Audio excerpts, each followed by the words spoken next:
गंगणपतये नमः। श्री साईं सच्चरित्र चैप्टर 5 अध्याय 5।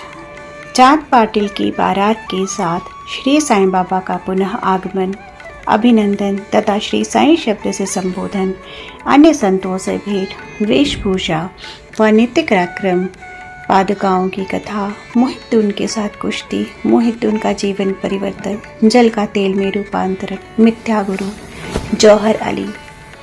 जैसा गत अध्याय में कहा गया है, मैं अब श्री साईं बाबा के शिरडी से अंतर्ध्यान होने के पश्चात उनका शिरडी में पुनः किस प्रकार आगमन हुआ इसका वर्णन करूंगा।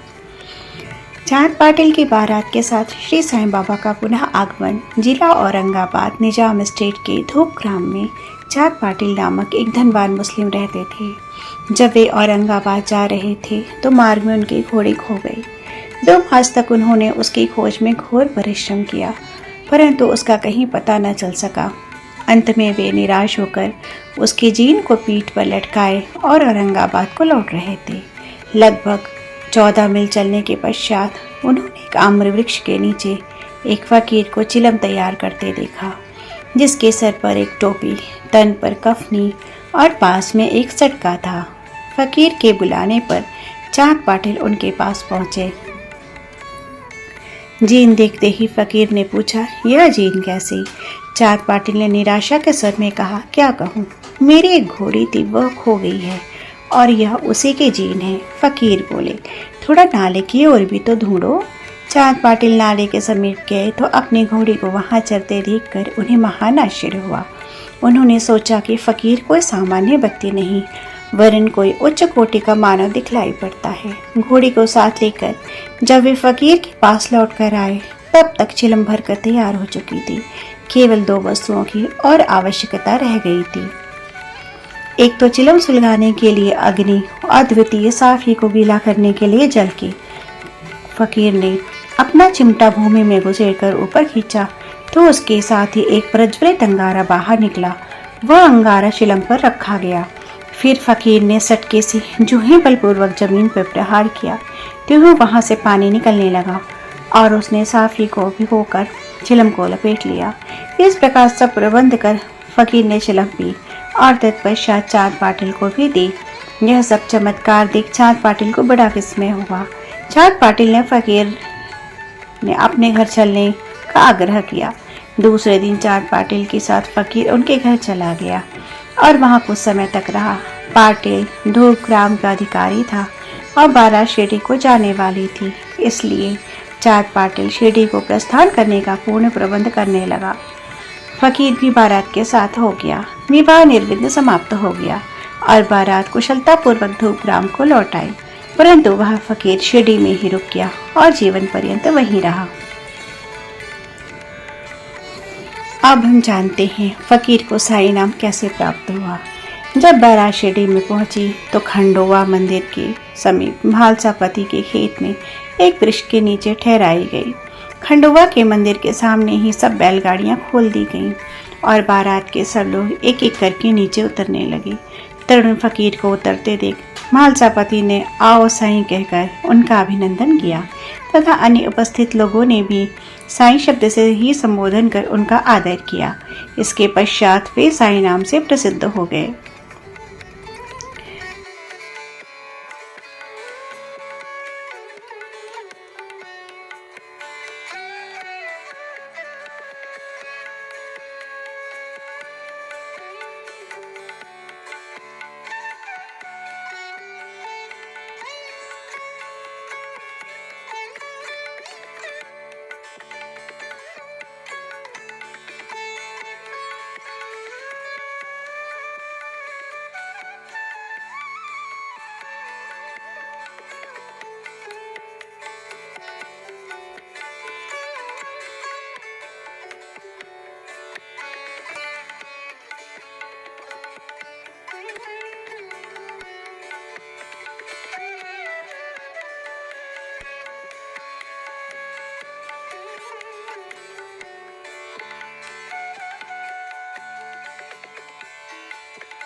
मेरू नायक और गोविंद कमलाकर दीक्षित से इस विषय में पूछताछ की। पादुकाओं का पूर्ण विवरण श्री साई लीला भाग 11 संख्या 1 पृष्ठ 25 में प्रकाशित हुआ, जो निम्नांकित है। शक 1834 सन 1912 में बम्बई के एक भक्त डॉक्टर रामराव कोठारी बाबा के दर्शनार्थ शिरडी आए। उनका कंपाउंडर और उनके एक मित्र भाई कृष्ण जी अलीबागकर भी उनके साथ में थे। कंपाउंडर और भाई की सगुण मेरू नायक तथा जी के दीक्षित से घनिष्ठ दोस्ती हो गई। अन्य विषयों पर विवाद करता समय इन लोगों को विचार आया कि श्री साईं बाबा के शिरडी में प्रथम आगमन तथा पवित्र नीम वृक्ष के नीचे निवास करने की ऐतिहासिक स्मृति के उपलक्ष्य में क्यों न पादुकाएं स्थापित की जाए। अब पादुकाओं के निर्माण पर विचार विमर्श होने लगा। तब भाई के मित्र कंपाउंडर ने कहा कि यदि यह बात मेरे स्वामी कोठारी को विदित हो जाए तो वे इस कार्य के निमित्त अति सुंदर पादुकाएं बनवा देंगे। यह प्रस्ताव सबको मान्य हुआ और डॉक्टर कोठारे को इसकी सूचना दी गई। उन्होंने शिरडी आकर पादुकाओं की रूपरेखा बनाई तथा इस विषय में उपासनी महाराज से भी खंडोवा के मंदिर में भेंट की। उपासनी महाराज ने उसमें बहुत से सुधार किए और कमल फुलाते खींच दिए तथा नीचे लिखा श्लोक भी रचा, जो नीम वृक्ष के महात्म्य व बाबा की योग शक्ति का द्योतक है, जो इस प्रकार है। सदा निम्ब वृक्षस्य मूलाधिवासात् सुधास्त्र विडम्तित्तमप्य प्रियंतम तरुं कल्प वृक्षाधिकम साधियंतम नमानीश्वरम सद्गुरुम साईनाथम। अर्थात मैं भगवान साईनाथ को नमन करता हूँ, जिनका सानिध्य पाकर नीम वृक्ष कटु तथा अप्रिय होते हुए भी अमृत वर्षा करता था। इस वृक्ष का रस अमृत कहलाता है। इसमें अनेक व्याधियों से मुक्त देने के गुण होने के कारण इसे कल्प वृक्ष से भी श्रेष्ठ कहा गया है। उपासनी महाराज का विचार सर्वमान्य हुआ और कार्य रूप में भी परिणित हुआ। पादुकाएं बंबई में तैयार कराई गई और कंपाउंडर के हाथ शिरडी भेज दी गई। बाबा की आज्ञा अनुसार इनकी स्थापना श्रावण की पूर्णिमा के दिन की गई। इस दिन प्रातः 11 बजे जी के दीक्षित उन्हें अपने मस्तक पर धारण कर खंडोवा के मंदिर से बड़े समारोह और धूमधाम के साथ द्वारका माई में लाए। बाबा ने पादुका स्पर्श कर कहा कि ये भगवान के श्री चरण हैं, इनकी नीम वृक्ष के नीचे स्थापना कर दो। इसके एक दिन पूर्व ही बम्बई के एक पारसी भक्त पास्ता शेख ने 25 रुपयों का मनी ऑर्डर भेजा। बाबा ने ये रुपए पादुकाओं की स्थापना के निमित्त दे दिए। स्थापना में कुल 100 रुपए हुए, जिनमें 75 रुपए चंदे द्वारा एकत्रित किए गए। प्रथम 5 वर्षों तक डॉक्टर कोठारे दीपक के निमित्त 2 रुपए मासिक भेजते रहे। उन्होंने पादुकाओं के चारों ओर लगाने के लिए लोहे की छड़ें भी भेजी। स्टेशन से छड़े होने पर छप्पर बनाने का खर्च 7 रुपए 8 आने सगुण मेरू नायक ने दिए। आजकल जरबाड़ी नाना पुजारी पूजन करते हैं और सगुण मेरू नायक नैवेद्य अर्पण करते तथा संध्या को दीपक जलाते हैं। भाई कृष्ण जी पहले अक्कलकोटकर महाराज के शिष्य थे। अक्कलकोटकर जाते हुए वे 1834 में पादुका स्थापन के शुभ अवसर पर शिरडी आए और दर्शन करने के पश्चात जब उन्होंने बाबा से अक्कलकोटकर प्रस्थान करने की आज्ञा मांगी, तब बाबा कहने लगे, अरे अक्कलकोटकर में क्या है, तुम वहाँ व्यर्थ क्यों जाते हैं, यहाँ के महाराज तो यही हैं। यह सुनकर भाई ने अक्कलकोटकर जाने का विचार त्याग दिया। पादुकाएं स्थापित होने के पश्चात वे बहुधा शिरडी आया करते थे। श्री बीवी देव ने अंत में ऐसा लिखा है कि इन सब बातों का विवरण हेमांत पंत को विदित नहीं था, अन्यथा वे श्री साईं सच्चरित में लिखना कभी न भूलते। अब हम जानते हैं मोहिउद्दीन तंबोली के साथ कुश्ती और जीवन परिवर्तन। शिरडी में एक पहलवान था जिसका नाम मोहिउद्दीन तंबोली था। बाबा का उससे किसी भी विषय पर मतभेद हो गया। फलस्वरूप दोनों में कुश्ती हुई और बाबा हार गए। इसके पश्चात बाबा ने अपनी पोशाक और रहन सहन में परिवर्तन कर दिया। वे कफनी पहनते, लंगोट बांधते और एक कपड़े के टुकड़े से सिर ढकते थे। वे आसन तथा शयन के लिए टाट का टुकड़ा काम में लाते थे। इस प्रकार फटे पुराने चिथड़े पहनकर वे बहुत संतुष्ट प्रतीत होते थे। वे सदैव यही कहा करते थे कि गरीबी अव्वल बादशाही, अमीरी से लाख सवाई, गरीबों का अल्लाह भाई। गंगा गिर को भी कुश्ती से बड़ा अनुराग था। एक समय जब वह कुश्ती लड़ रहा था तब इसी प्रकार उसको भी त्याग की भावना जागृत हो गई। इसी उपयुक्त अवसर पर उसे देववाणी सुनाई दी, भगवान के साथ खेल में अपना शरीर लगाने देना चाहिए। इस कारण वह संसार छोड़ आत्म अनुभूति की ओर झुक गया। पुरतांबे के समीप एक मठ स्थापित कर वह अपने शिष्यों के साथ वहां रहने लगा। श्री साईं बाबा लोगों से न मिलते और न वार्तालाप करते। जब कोई उनसे कुछ प्रश्न करता तो वे केवल इतना ही उत्तर देते थे कि दिन के समय वे नीम वृक्ष के नीचे विराजमान रहते थे। कभी कभी वे गांव की मेट पर नाले के किनारे एक बबूल वृक्ष की छाया में बैठे रहते थे और संध्या को अपनी इच्छा अनुसार कहीं भी वायु सेवन को निकल जाया करते थे। नीम गांव में वे बहुला बाला साहेब डेंगड़े की गृह पर जाया करते थे। बाबा श्री बाला साहेब को बहुत प्यार करते थे। उनके छोटे भाई, जिनका नाम नाना साहेब था, के द्वितीय विवाह करने पर उनको कोई संतान न हुई। बाला साहेब ने नाना साहेब को श्री साईं बाबा के दर्शनार्थ शिरडी भेजा। कुछ समय पश्चात उनकी श्री कृपा से नाना साहब के यहाँ एक पुत्र रत्न प्राप्त हुआ। इसी समय से बाबा के दर्शनार्थ लोगों का अधिक संख्या में आना प्रारंभ हो गया और उनकी कीर्ति भी दूर दूर तक फैलने लगी। अहमदनगर में भी उनकी अधिक प्रसिद्धि हो गई। तभी से नाना साहेब चांदोलकर, केशव चिदम्बर तथा अन्य कई भक्तों को शिरडी में आगमन होने लगा। बाबा दिन भर अपने भक्तों से घिरे रहते और रात्रि में जीर्ण शीर्ण मस्जिद में शयन करते। एक समय बाबा के पास कुल सामग्री चिलम, तंबाकू, एक टमरेल, एक लंबी कफनी, से के चारों ओर लपेटने का कपड़ा और एक सटका था जिसे वह सदा अपने पास रखते थे। सिर पर सफेद कपड़े का एक टुकड़ा वे इस प्रकार बांधते थे कि उसका एक छोर बाएं कान पर गिरता हुआ, पीठ पर गिरता हुआ ऐसे प्रतीत होता था मानो बालों का जोड़ा हो। हफ्तों तक वे इन्हें स्वच्छ नहीं करते थे। पैरों में कोई जूता चप्पल नहीं पहनते थे। केवल एक टाट का टुकड़ा ही अधिकांश दिन में उनका आसन का काम देता था। वे एक कॉफिन धारण करते और सर्दी से बचने के लिए दक्षिण मुख धूनी तपते थे। वे धूनी में लकड़ी के टुकड़े डाला करते थे तथा अपना अहंकार, समस्त इच्छाएं, समस्त विचारों को उसमें आहुति दिया करते थे। वे अल्लाह मालिक का सदा जिह्वा से उच्चारण किया करते थे। जिस मस्जिद में वे पधारे थे उसमें केवल 2 कमरों के बराबर लंबी जगह थी और यही सब भक्त उनके दर्शन करते थे। सन 1912 के पश्चात कुछ परिवर्तन हुआ और पुरानी मस्जिद का जीर्णोद्धार हो गया और उसमें एक फर्श भी बनाया गया। मस्जिद में निवास करने के पूर्व बाबा दीर्घकाल तक तकिया में रहे। वे पैरों में घुंघरू बांधकर प्रेम विहल होकर सुंदर नृत्य व गायन भी करते थे। आइए आप जानते हैं जल का तेल में परिवर्तन। बाबा को प्रकाश से बड़ा अनुराग था। वे संध्या समय दुकानदारों से भिक्षा में तेल मांग लेते और तथा दीपमालाओं से मस्जिद को सजाकर राति भर दीपक जलाया करते थे। यह क्रम कुछ दिनों तक ठीक इसी प्रकार चलता रहा। अब बनिए तंग आ गए। उन्होंने संगठित होकर निश्चय किया कि आज कोई उन्हें तेल नहीं देगा, तेल की भिक्षा नहीं देगा। नित्य नियमानुसार जब बाबा तेल मांगने पहुंचे तो प्रत्येक स्थान पर उनका नकारात्मक उत्तर से स्वागत हुआ। किसी से कुछ कहे बिना बाबा मस्जिद को लौट आए और सूखी बत्तियां दियों में डाल दी। बनिए तो बड़े उत्सुकता से उन पर दृष्टि जमाए हुए थे।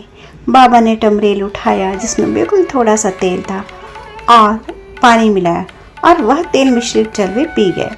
उन्होंने उसे पुनः टीन पॉट में उगल दिया और वह तेलिया पानी दियों में डाल कर उन्हें जला दिया। उत्सुक बनियों ने जब दीपकों को पूर्ववत राति भर जलते देखा तब उन्हें अपने बड़े कृत्य पर बड़ा दुख हुआ और उन्होंने बाबा से क्षमा याचना की। बाबा ने उन्हें क्षमा कर भविष्य में सत्य व्यवहार रखने के लिए सावधान किया।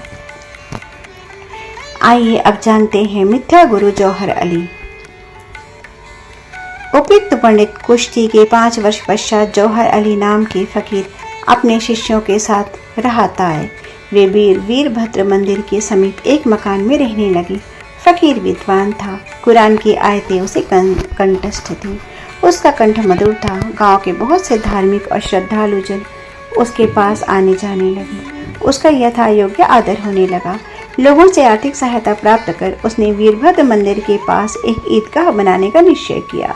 इस विषय को लेकर कुछ झगड़ा हो गया, जिसके फलस्वरूप जौहर अली राहता छोड़ शिरडी आया और बाबा के साथ मस्जिद में निवास करने लगा। उसने अपनी मधुर वाणी से लोगों के मन को हर लिया। वह बाबा को भी अपने शिष्य बताने लगा।